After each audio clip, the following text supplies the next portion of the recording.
Continuando aqui a segunda parte dessa aula 4, desse módulo 3. Nós vamos falar agora sobre o STM. A composição dele é de 15 membros. O artigo 123 da Constituição Federal estabelece as normas.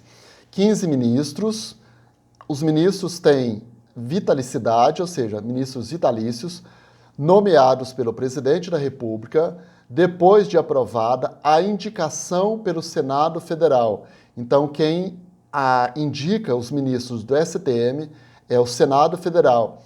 E a regra é a seguinte: sendo 3 dentre oficiais generais da Marinha, 4 dentre oficiais generais do Exército, 3 dentre oficiais generais da Aeronáutica. Então, observe que a regrinha é um pouco complicada, porque envolve números e envolve instâncias também. Uma outra questão, todos têm que estar na ativa. Então, são todos da ativa e do posto mais elevado da carreira. E aí vem a observação. Aqui é diferente a indicação em relação a membros civis do STM. Aqui não prevalece a regra do 5º Constitucional. Aqui tem um número exato, e são 5 dentre civis. E no parágrafo único do artigo 123 da Constituição Federal, estabelece aqui como há essa divisão. Então, os ministros civis serão escolhidos pelo presidente da República dentre brasileiros. Aí vêm as observações, os requisitos. Brasileiros maiores de 35 anos. E aí vem a subdivisão.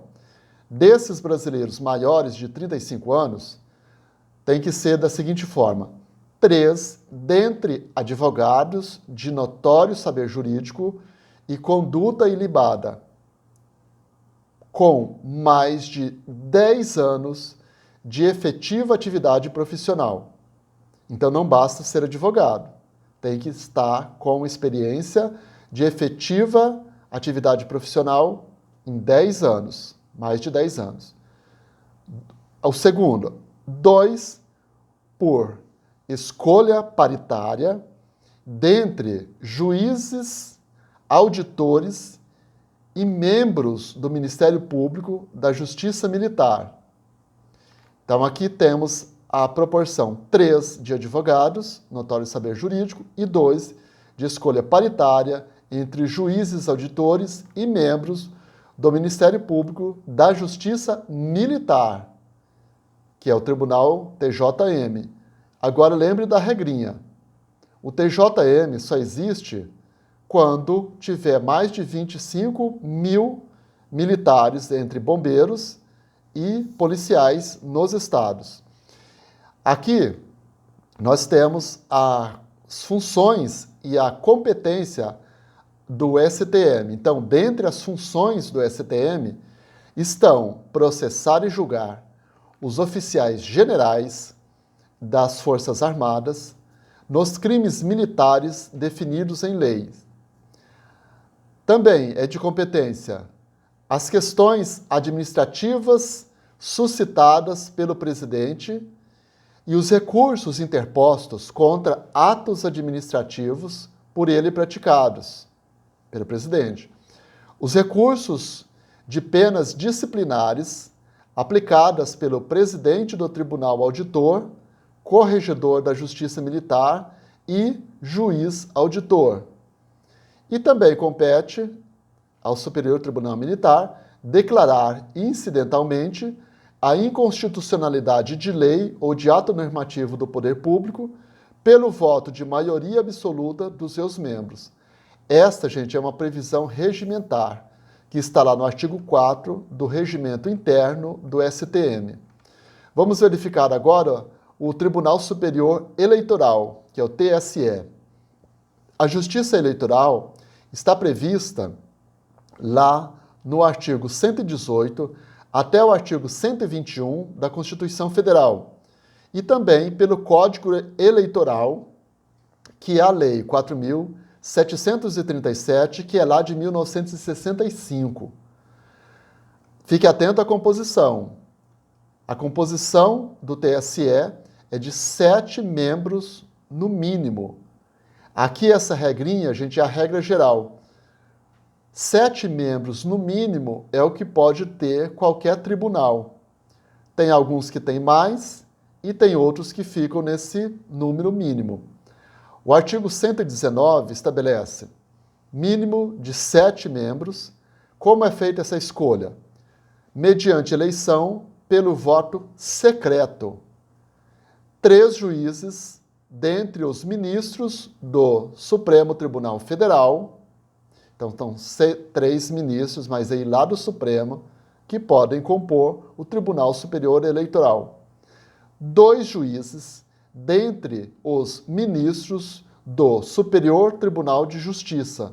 Então, vem de cima para baixo. Começa lá com o Supremo Tribunal Federal e aí tem mais 2 membros do Superior Tribunal de Justiça.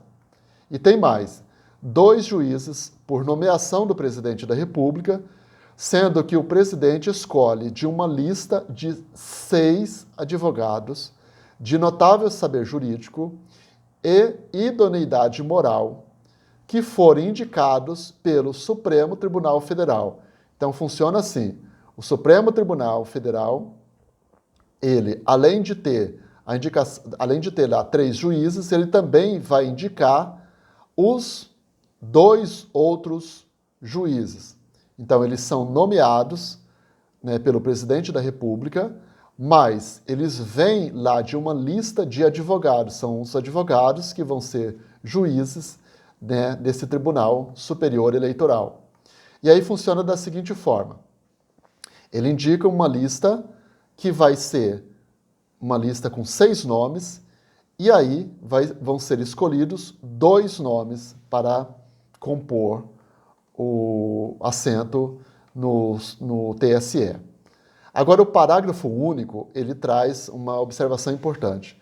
O Tribunal Superior Eleitoral elegerá o seu presidente e o seu vice-presidente dentre os ministros do Supremo Tribunal Federal e o corregedor eleitoral dentre os ministros do Superior Tribunal de Justiça. Então, você observa que no Tribunal Eleitoral há uma composição que envolve muito o STF e também o Superior Tribunal de Justiça.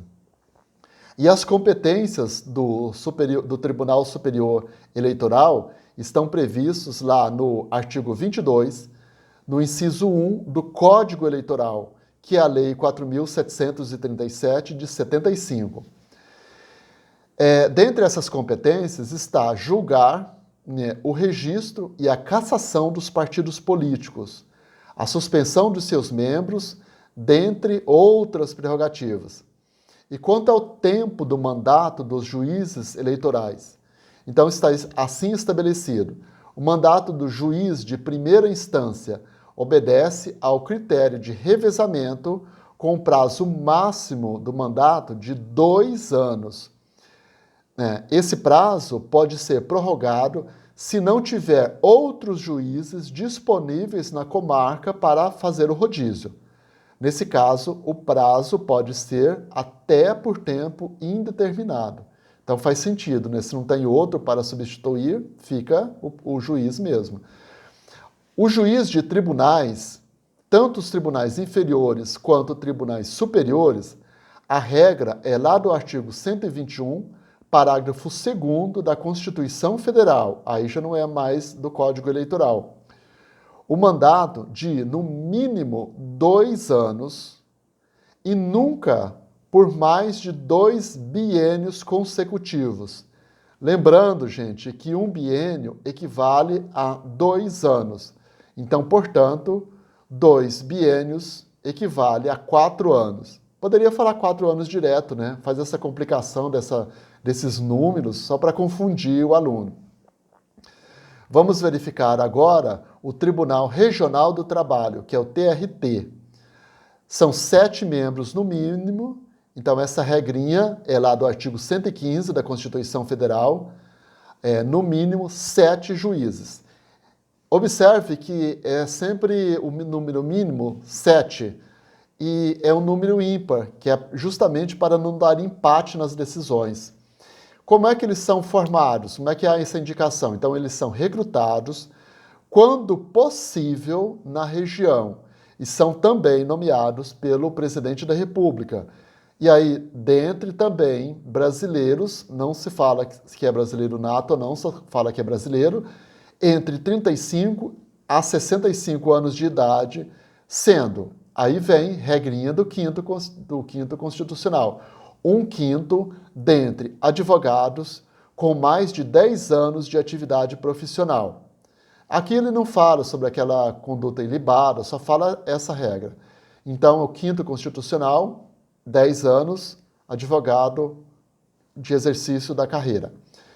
A segunda indicação, membros do Ministério Público do Trabalho, observe aqui que é membro do Ministério Público do Trabalho, com mais de 10 anos do exercício, combinado com o artigo 94, também da Constituição Federal.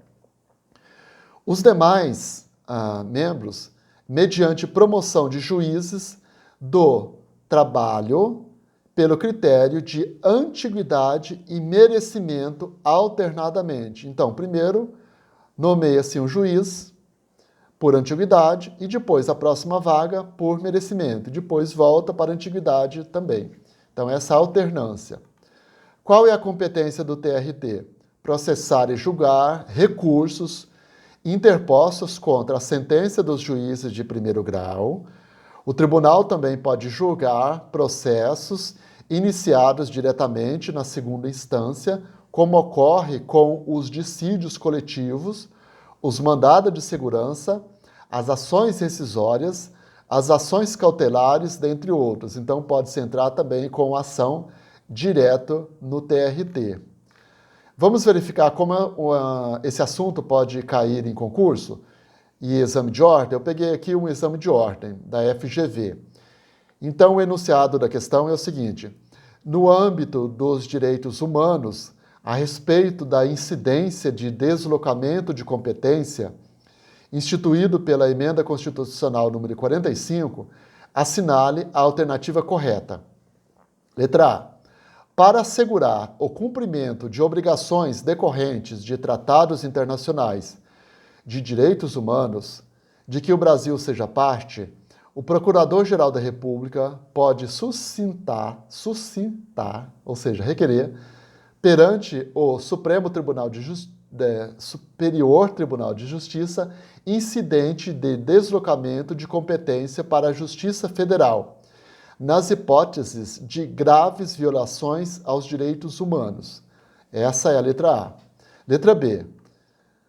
O incidente de deslocamento de competência, embora garanta o cumprimento de obrigações do Estado brasileiro em relação aos tratados internacionais de direitos humanos, não estão relacionados com a razoável duração do processo para a consecução da finalidade de efetiva proteção dos direitos humanos. Letra C. Pelo incidente de deslocamento de competência, a Justiça Federal só julgaria os casos relativos aos direitos humanos após o Brasil ser responsabilizado internacionalmente. Letra D. O incidente de deslocamento de competência se efetiva contrariamente ao princípio do federalismo cooperativo, por não obedecer à hierarquia de competência para o julgamento dos crimes comuns, mesmo no âmbito de ferimento aos direitos humanos. Então você observa que essa questão é uma questão de difícil resolução, porque envolve um assunto específico de uma emenda constitucional, que é a Emenda Constitucional número 45. Então vamos verificar aqui qual que é a alternativa correta. Você já consegue responder? Então a resposta correta é a alternativa A. A regrinha é lá do artigo 109, parágrafo 5º da Constituição Federal, que estabelece, nas hipóteses de grave violação dos direitos humanos, o Procurador-Geral da República pode fazer uma solicitação não precisando esperar o Brasil ser responsabilizado, conforme afirma erroneamente a alternativa C. Tampouco contraria o pacto federativo, conforme a alternativa da letra D. A alternativa B também está errada, porque tem a ver, sim, com uma demanda de processos da Justiça Comum Estadual. A redação desse inciso foi da Emenda Constitucional número 45, lá de 2004. Então, você observa que é uma questão que se cair em um concurso, e se você não estiver atento a essas emendas constitucionais, você não consegue responder. Então é isso. Terminamos aqui essa aula e espero que você tenha gostado. Comente aqui a sua dúvida que eu respondo para você. Não esqueça, nas próximas aulas nós analisaremos as funções dos agentes que compõem o Poder Judiciário no Brasil, que são os juízes, os advogados, defensores públicos e procuradores. Então, eu te espero lá. Um abraço e até mais. Tchau, tchau.